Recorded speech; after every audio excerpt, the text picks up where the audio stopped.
नमस्कार दोस्तों, स्वागत है आपका हमारे इस यूट्यूब चैनल इलाहाबाद एक्वाकल्चर। दोस्तों, आज का जो टॉपिक है वो आपके बहुत ही काम का है, बहुत ही ज़रूरी है आपके लिए, क्योंकि फीड एक बहुत बड़ा पार्ट है मछली पालन का और बहुत सारा कास्ट हमारा उस पे चला जाता है। तो ऐसे में आपको ये जानना ज़रूरी है कि आप चारा कैसे बनाएं, घरेलू फीड आप बनाकर अपना पैसा कैसे बचा सकते हैं, ठीक वैसा ही जैसा कि फीड जो है आपको मार्केट में मिलता है।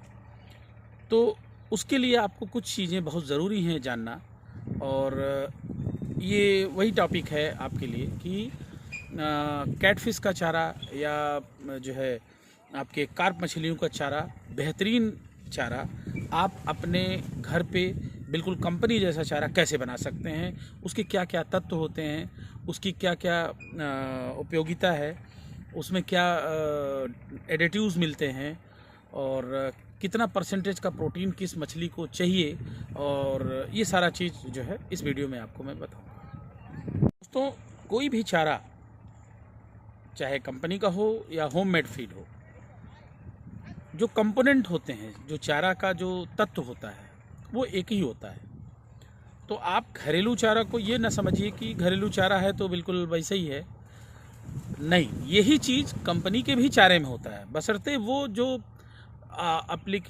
एप्लीकेशन होता है उनका, जो मोड ऑफ एप्लीकेशन कि फ्लोटिंग है, सिंकिंग है, राउंड है, कि लंबा है या पाउडर है, ये एक चांस हो सकता है, मगर जो उसके तत्व होते हैं वो सबके समान होते हैं।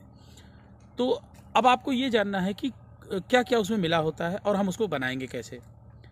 तो पहला चीज़, कोई भी चारा जो होता है उसमें 3 चीज़ें बहुत ज़रूरी हैं: एनर्जी का सोर्स, और फैट का सोर्स, और प्रोटीन का source.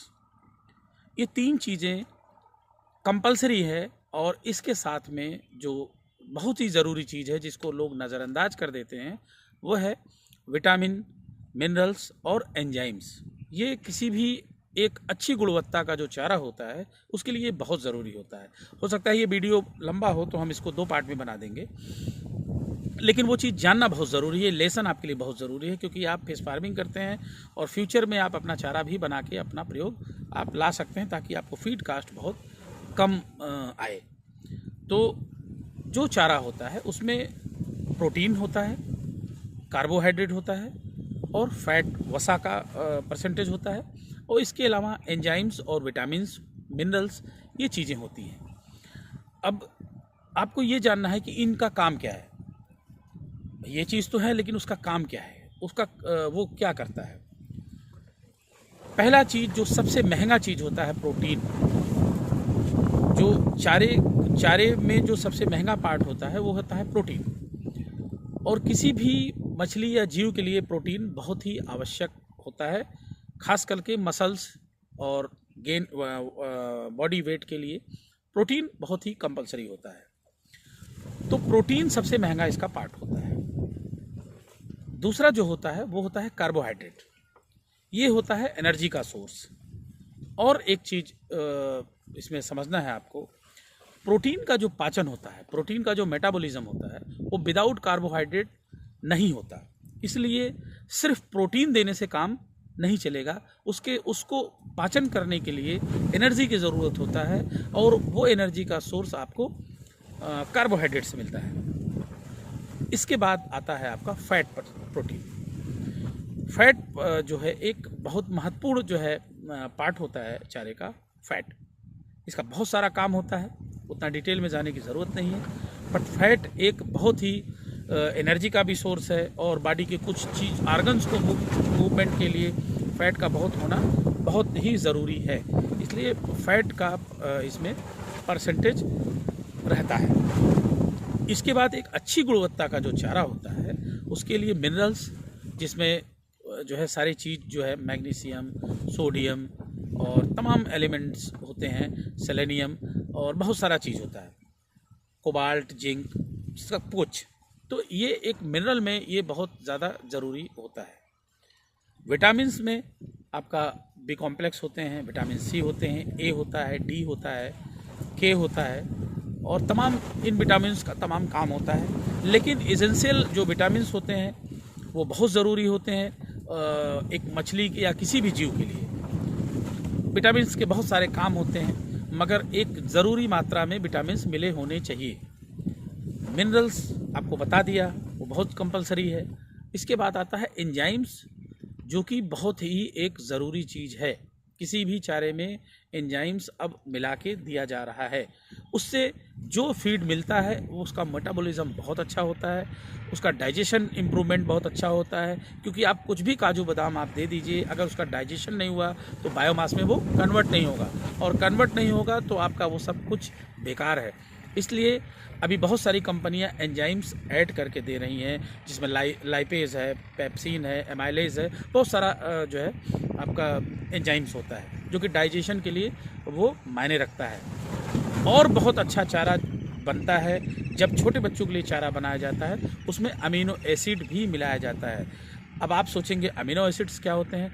Amino acids A form of proteins, protein derivatives होते हैं, जो कि बहुत ही ज़रूरी होता है। उनका बहुत सारा काम होता है।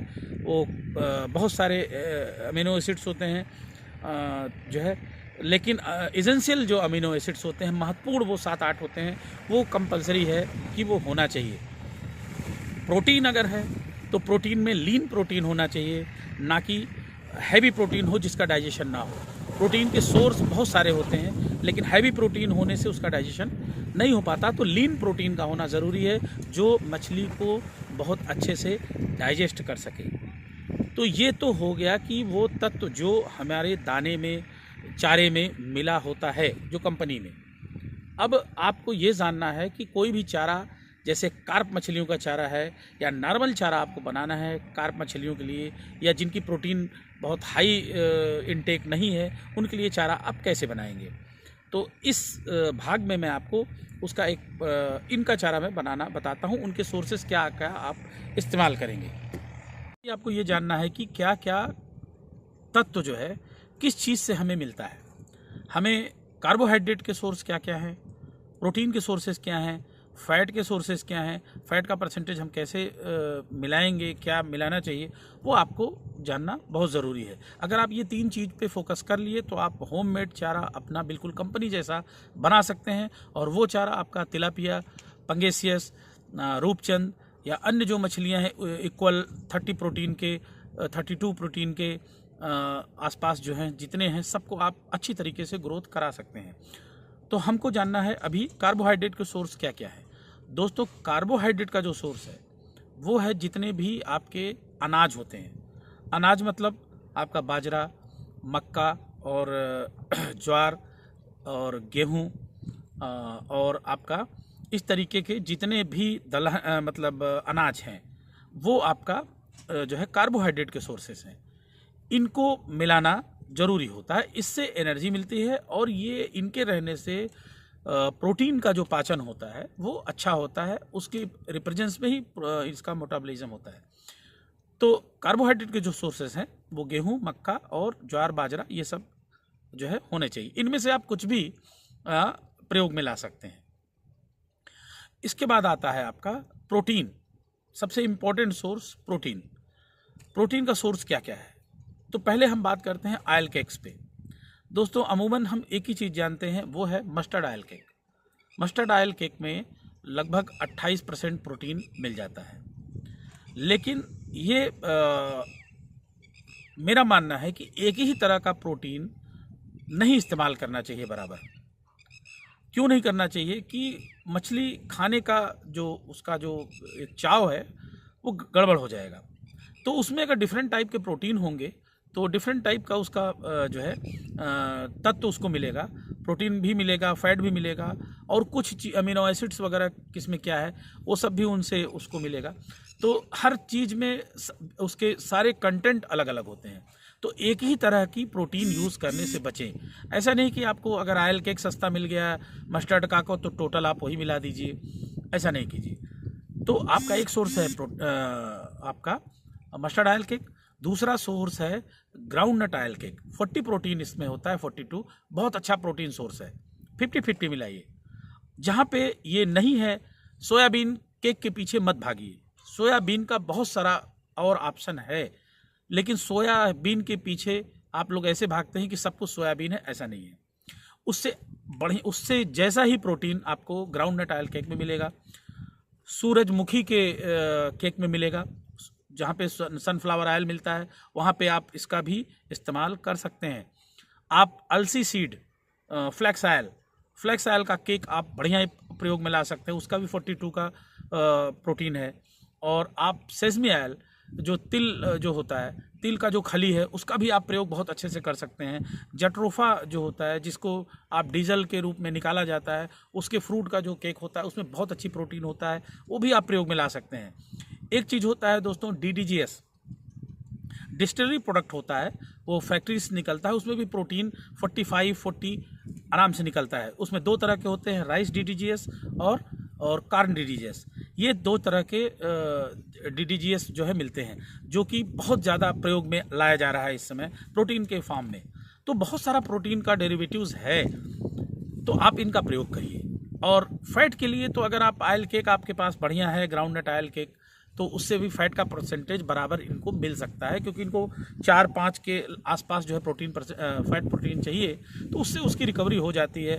ऑयल केक में भी अच्छा ऑयल रहता है, जो घानी का होता है, जो मशीनरी से नहीं होती, उसमें इतना जो है इसमें ये मिल जाता है।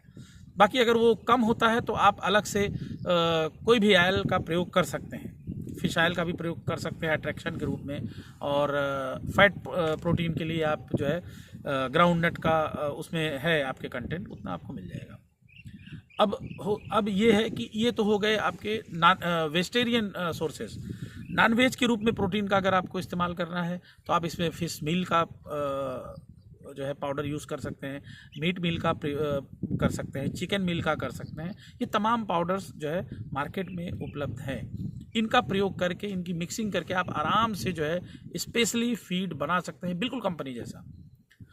अगर इतनी चीज़ें आपको मिल गई हैं तो नंबर आता है विटामिन प्रिप मिक्स का, मिनरल्स का। वो मार्केट में बहुत सारी कंपनीज, बिरबैक है, इंटास है और बेटाकुनाल है, बहुत सारी कंपनीज, ये बेहतरीन कंपनियां हैं जो बनाती हैं। आप आराम से इसको ले सकते हैं। अमीनो एसिड्स भी आपको मिल जाते हैं, स्पेशली बिरबैक वगैरह का है और बेटाकुनाल वगैरह का है, प्रीमिक्स के रूप में भी मिल जाते हैं। तो आप इन सब का इस्तेमाल करके एक बेहतरीन चारा आप बना सकते हैं, जो आपके बहुत काम का है। तो ये होता है मछली के चारे का तत्व, और उस प्रयोग में आप उसको ला सकते हैं। कंपनी के चारे के पीछे मत भागिए। आगे मैं आपको स्पेशली जो है 40% की फीड का रेशियो बताऊंगा, उसमें आप क्या क्या इस्तेमाल करेंगे तो आपको अच्छा कैटफिश का भी चारा होममेड आप बना सकते हैं। ये आप नॉर्मल 32-28% प्रोटीन का चारा मैंने ये सब मिला के आप बना सकते हैं। कैसे बनाएंगे मैं दूसरे भाग में आपको